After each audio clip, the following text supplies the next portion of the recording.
ជាសលើកជាសគឺមកពីខាង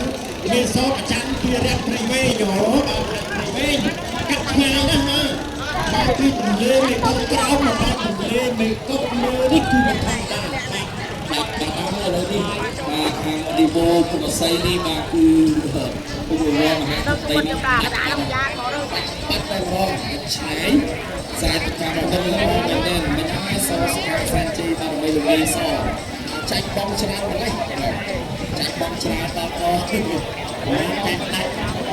មើលចលនាគាត់អ៊ំគាត់ដឹងដែរថាខ្សែទឹកបាទខ្សែទឹកខាងក្រៅគូណាខ្លះអ៊ំហ្នឹងអាអត់ទេរងមកបងផងមកយកគាត់ណាដាក់បានខ្សែទឹកខាងក្នុងខ្សែទឹកខាងក្នុងគឺពេជ្របរមីមហាធម្មដីគាត់មិនចាំជុំតែក៏អាចហ្នឹងគាត់ខ្សែព្រិចហ្នឹងបាទគាត់អត់ប្រធំបានទេមានចាក់ខែទៀតធ្វើអានគាត់ចាក់ទេចាក់ខែមកដល់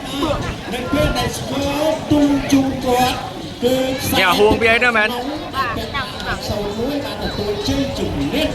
ដាក់ឆ្ងាយហ្នឹងខ្សែជ័យបានហើយលោកយេសបាទជួយដល់ហើយគូបាទទីមួយនៅក្នុងតារាងរបស់យើងវិញម្ដង